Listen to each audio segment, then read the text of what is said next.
Ever see a recipe online with tons of 5-star reviews and think, can it really be that good? Well, today, we're finding out. We're digging into the so-called ultimate sourdough banana bread. We're going to break down the science, the secrets, and what real bakers are saying to figure out if this is actually the last banana bread recipe you'll ever need. Okay, velvet. That's a pretty bold claim for banana bread, right?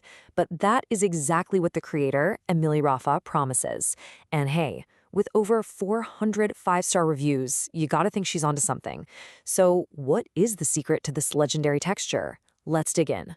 All right, first things first, the ultimate banana bread. Let's really look at what all the hype is about. What's the big promise here? And why is the creator so sure this recipe is a total game changer? I mean, really think about this claim. The only banana bread recipe you'll ever need. This is coming from a professional recipe developer, someone who's probably baked more banana bread than all of us combined. She says that after testing hundreds, literally hundreds, of recipes, this is the one. Now that's a claim we have to investigate. Okay, let's get into the good stuff. This is where it gets really, really interesting. Turns out, the secret to its success isn't some super complicated chef-level technique. Nope. It all comes down to 3 kind of unexpected secrets. Yup, you heard that right. Just 3 things. 3 little tweaks that make this recipe stand out from, well, probably thousands of others online. Let's break them down one by one. All right, secret number 1. It's all about the brown sugar. This recipe uses 0 zilch white sugar. So why does that matter? Well, that molasses in brown sugar gives you this incredibly deep, rich, almost caramel-like flavor that plain white sugar just can't touch. It's such a simple swap, but wow, it makes a huge difference. Secret number 2 is all about the mixing order. You know how most quick bread recipes are just mix the wet stuff, mix the dry stuff, then dump them together? Well, this recipe throws that rule book right out the window. The specific order you mix things in, that's the real science behind that velvet texture everyone raves about. And now for secret number 3, which, honestly, this one might be the biggest surprise. There is no cinnamon. I know, right?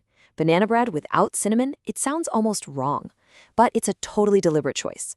The idea is to let that amazing banana and caramel flavor from the brown sugar be the absolute star, without anything getting in its way. So, we know the secrets. Now, let's talk about the method. How does this actually come together? We're really going to focus on that funky mixing order because honestly, that's where the magic happens. Okay, so check this out. This is where things get a little weird, but in the best way possible. On the left, you've got your typical recipe, wet meets dry, simple. But on the right, look at this recipe's method. The milk and the oil go in after the flour. That is not normal. The author even says, hey, the batter's going to look kind of strange at this point, but you have to trust the process. It's that totally counterintuitive step that gives you that incredible velvety crumb. So here's the whole process in just 4 steps. Super simple, right? Cream the base, sift in the dry stuff, mix in the final liquids. But remember, that order is absolutely crucial. And then check out step 4. You bake it at 360 degrees Fahrenheit, not 350, 360. That little 10-degree bump gives the loaf a better oven spring, which is what creates that beautiful, tall, domed top. Look, a recipe can sound great on paper, but the real test? That happens in kitchens just like yours. And the proof for this one is in the pudding, or in the banana bread, I guess. There is a huge community of bakers online who have made this, tweaked it, and shared what they've learned. And the numbers here, they really speak for themselves. We're talking over 400 reviews, and an incredible 95% of them are 5 stars. That works out to a 4.9-star average. I mean, you just don't see that with online recipes. It's kind of unheard of. And when you read the comments, it's just one person after another saying things like this. From Shayna, best banana bread I ever made. I will never use another recipe again. People aren't just saying, oh, this was nice. They're saying, this is it. This is the one. They're literally backing up the creator's original bold claim. But okay, let's be real.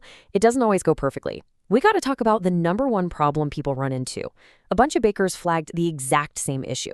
A gummy, dense, kind of underbaked middle, even when the top looked amazing. And this is why I love a good recipe community. People figured it out together. So here are the solutions. If the top gets dark too fast, just lay a piece of foil over it. And don't be scared to bake it longer than it says. Some people needed a full 80 minutes. The most important rule of all, trust that toothpick test. It has to come out clean. Oh, and if you want a guaranteed win, make mini loaves instead. They cook way faster. And people didn't just fix problems, they had fun with it. They got creative. This recipe, it turns out, is super forgiving. Chocolate chips, pecans, walnuts, those are the top add-ins. Folks have swapped out the oil for coconut oil, used almond milk, and even made it vegan with flax eggs. And get this, you don't even need a fancy stand mixer. Tons of people said they got perfect results with just a fork. All right, so we've looked at the secrets, we've gone through the method, and we've heard from the community. So what's the final verdict here? Is this really the ultimate sourdough banana bread? It seems like that ultimate claim really does hold water. It all boils down to those three simple but powerful choices. All brown sugar for that deep caramel taste, that weird but it works mixing method for the texture, and no cinnamon, so the banana flavor can just sing. It's that combination that takes this from just good to something really special. So at the end of the day, the question isn't really, is this recipe any good? I think the community has made it pretty clear that it is.